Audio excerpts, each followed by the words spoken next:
Meditation. A lot of people have reasons for why they can't,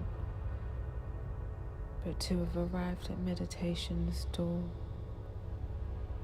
insinuates that there is a search for something more, something that the mundane world doesn't satiate. And any time we've found ourselves facing something new, there is one thing that has remained true, and that is that we didn't know.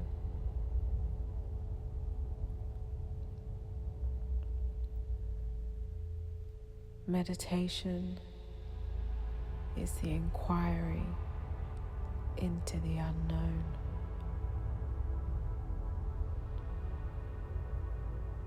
Many of us were born into societies and cultures where the focus is on the external.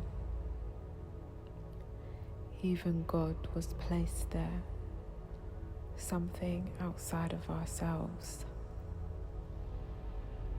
And naturally, we have become a people who look to the material plane as the truth, as the absolute. In what many are calling the New Age spirituality, meditation is found to be at the core. Yet, as this supposed newfound spirituality becomes more trending, there seems to be a rebuttal. Claims of what meditation can and can't do. Each time sensationalist words in ones or twos, nothing more than a few, attempt to say that meditation in itself isn't enough. But anyone who has tried meditating, anyone who has stuck with it as a practice, has come to know there is nothing but meditation.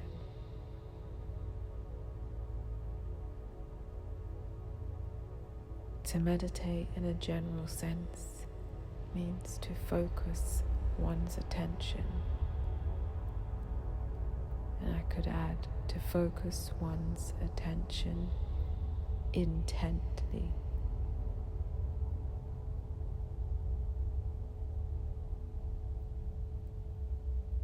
You could meditate on your concerns, you could meditate on your desires, but in the spiritual sense, and the practices around meditation from the various spiritual disciplines all teach the bringing of the awareness within.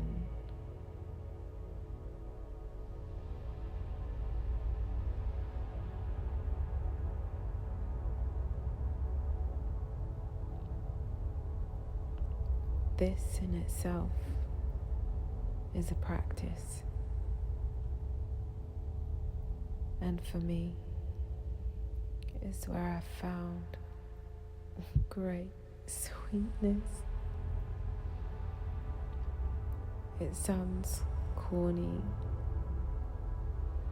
but anyone that has sat and turned their attention within, releasing the external world and all its attachments, has found bliss.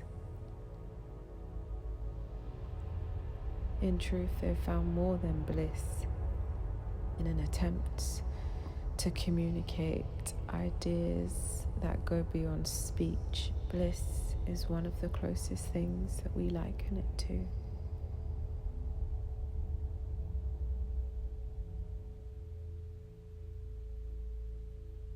To turn your attention within,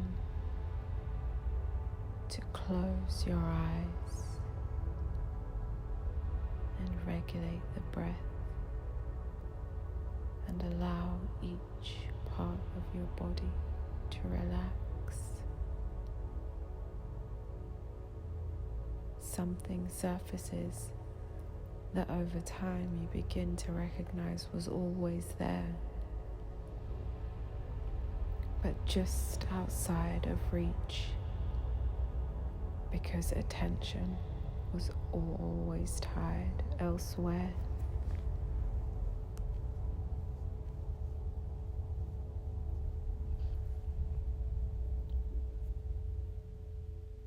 For those of us that have learned to turn our attention within, we have found infinity, infinite potential, infinite possibilities, infinite ways to experience, infinite ways to experience God.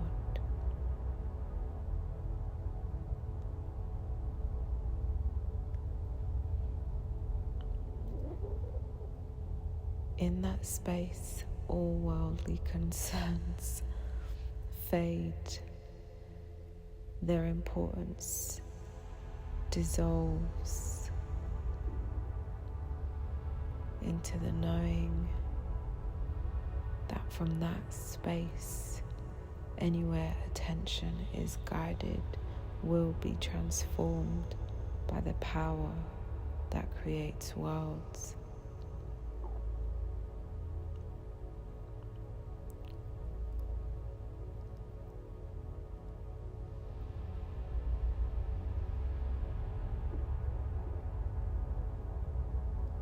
A lot of people will challenge the idea that a mind can be cleared and even question why you would want to do that.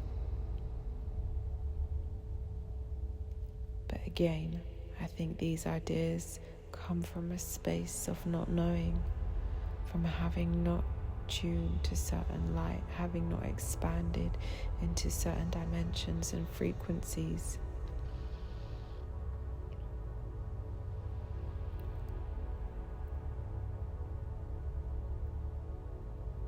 Something that I really, really want the future generations to know, and even us here now, is that the mind is a sense. The mind, as Abraham Hicks teaches, is like an analog radio tuned to whatever frequency it is focused at, whatever station it gives its attention. The mind offers endless suggestions on that broadcasting station. If you don't like what is happening in your mind, the way to change it is to shift the focus. And as I said earlier, most of us are so used to the calling of our attention from the outside world that we haven't practiced, and we don't know what it is to really hold focus intentionally by our causing and not in response to some external stimuli or demands.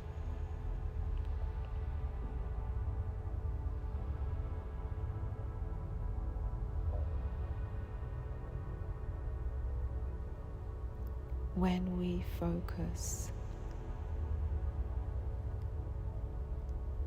from that space of higher mind that is tuned into when attention is turned within and worldly concerns are let go of, we are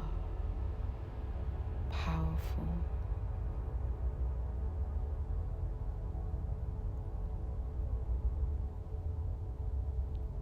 We are creative beings by nature.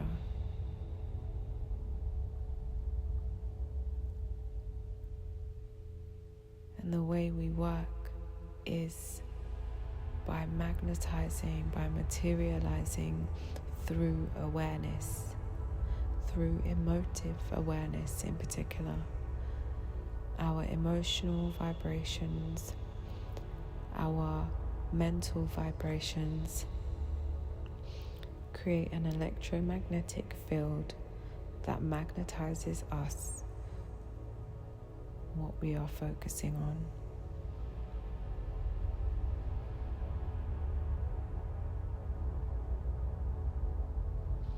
If you consider the state of your life, the things that have happened, the themes that you have, the recurring patterns, etc., and you compare them with your emotional state and your mental state, you will see correlation. That is law. Meditation is turning the attention within, relaxing the mind so that the higher mind, the soul, the higher self, the God force can step to the front. It is always there. But the ways we have been raised have kept us numbed to it.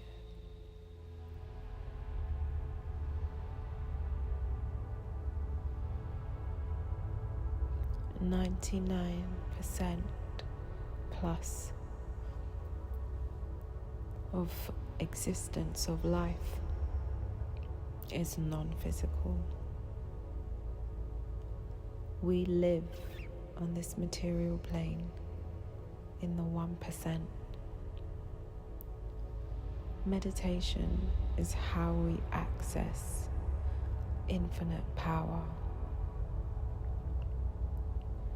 Recently, I saw a post on Instagram that called meditation spiritual bypassing.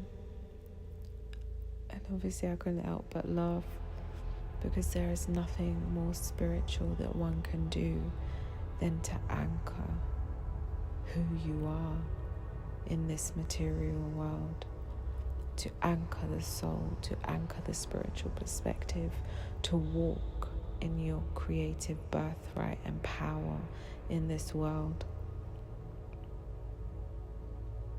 to consciously choose your existence instead of being thrown around at the whims of others, those who you deem to be in authority, those that you work for, those that you fear, those that you feel you're indebted to because of some familial connection. Meditation is the opposite of spiritual bypassing, and to me, or for my practice, it's the central pillar and the foundation on which my spiritual practice is built, alongside Kabbalah, alchemy, and hermetics, which all affirm that the material world and existence is the result of the condensation of spirit, of universal consciousness, whose power is mind. Not necessarily the mind that I described earlier as the radio station, although that is obviously a part of it in its lowest faculty, but the mind that is the creative force of magnetism.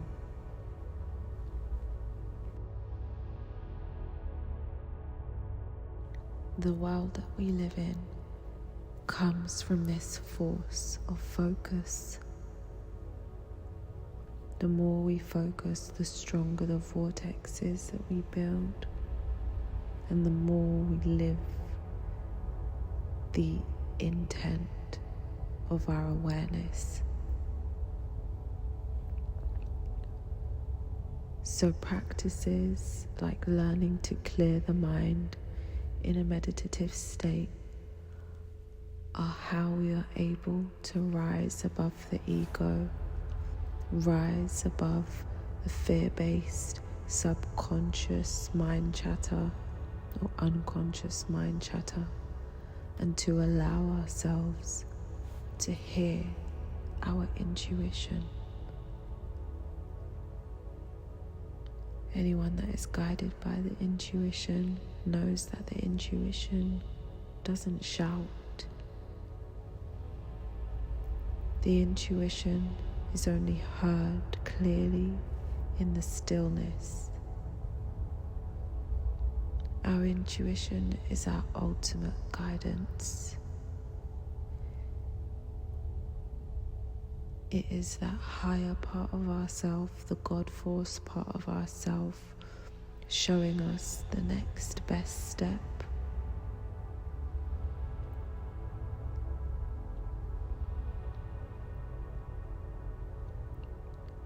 When we practice clear mind meditations, and that is to let go of thoughts, to not attach to them, so that the mind can be quieter, so you can navigate more clearly, knowing the difference between the intuition and the lower mind just offering thoughts because you're on that frequency.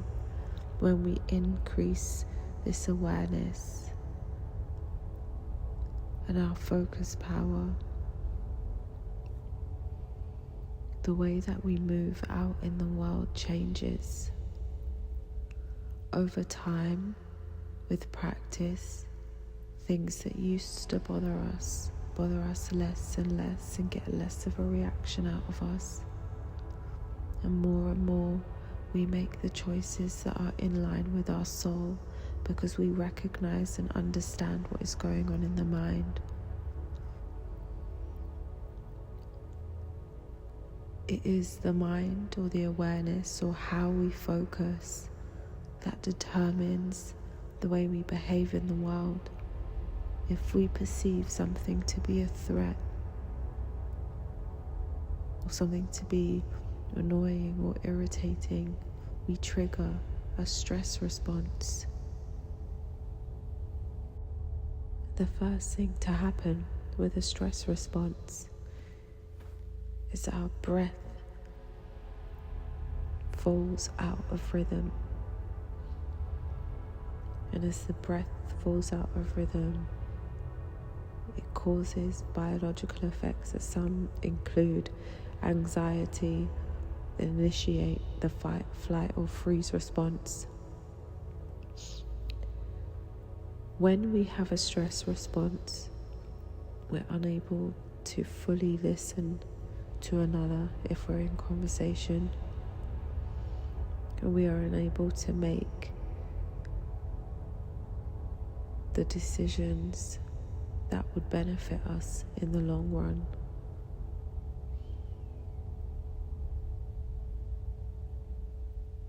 More often than not, those decisions come from fear or the ego, which is trying to protect.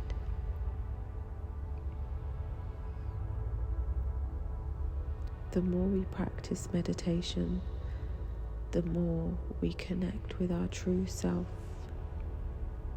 and are able to transcend aspects of our ego that hold us back and cause us to live limiting lives.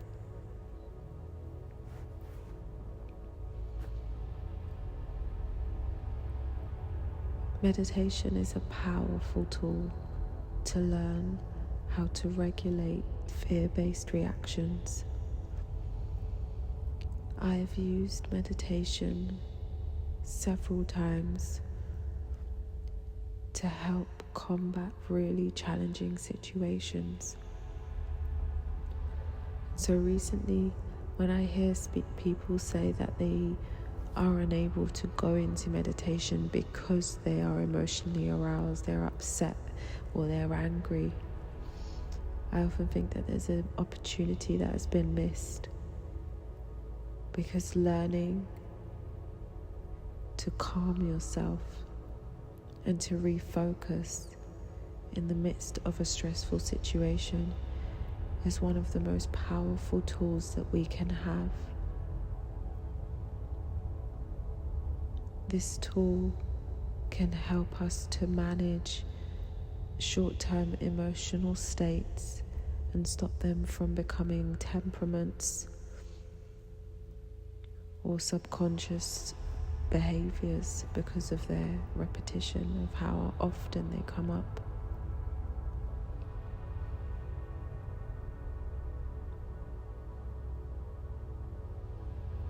I have found it to be some of the most rewarding meditations to enter it when I feel prickly and when it's hard to maintain my focus and when my bodily response is almost overwhelming.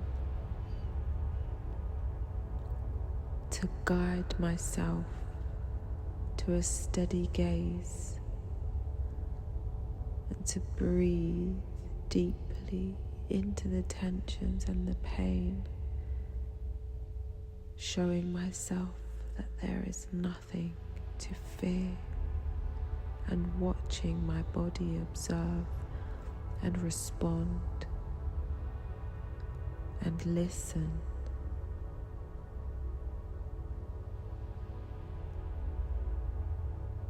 Has been more powerful than I can express, really. And it's true, sometimes I've gone into those meditations and maybe 30, 40, 50 minutes later, I still feel as though there is some residue.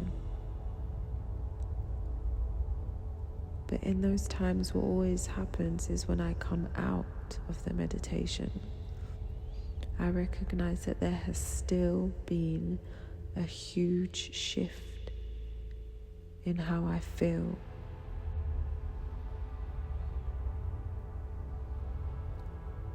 Meditation can also be used as a guidance tool to inquire as to the best way to handle a situation. Once you've learned to clear the mind, or at least quiet it enough to recognize the difference in vibration between lower mind and higher mind being universal life force and the power that creates worlds.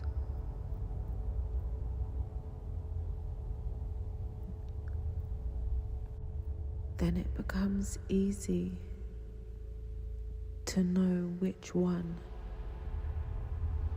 is presenting the answer in this space that we call mind. We are made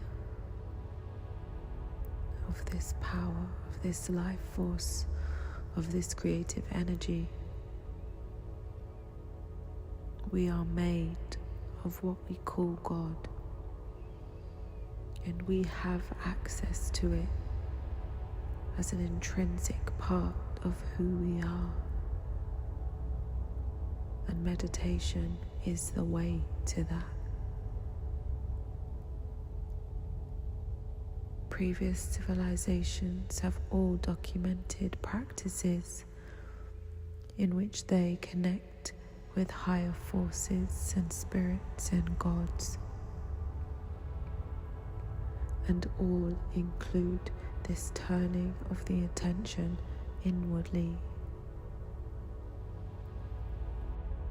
The Dogon tribe are said to have gained their detailed knowledge of the Sirius star system from entering a trance state and meeting with higher beings.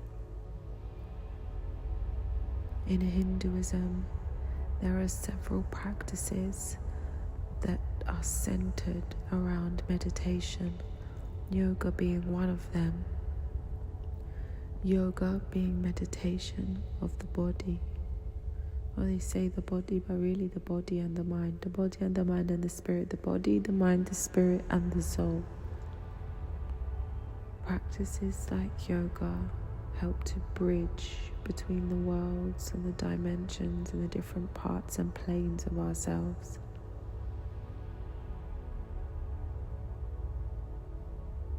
Meditations like yoga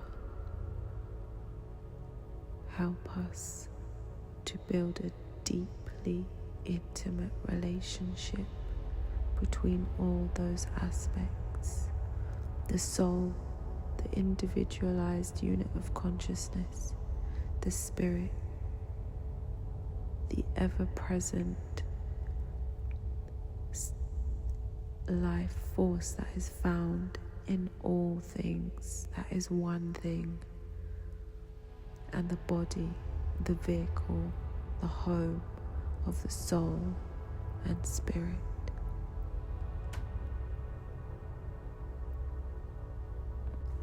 There is no end to meditation, as there is no end to possibilities.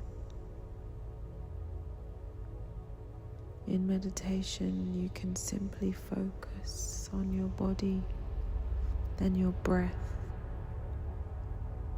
and your awareness of them. You can turn your attention to your mind, your lower mind, and observe its patternings and its nature. You can rest into the awareness of higher mind, and you can find gateways to higher dimensions. You can experience bliss beyond all of the material pleasures on this world found within yourself. And I am honestly no different from any one of you. And anyone that knows me can vouch for that. I'm a very normal, whatever that might be, normal human, doing normal things, facing normal issues.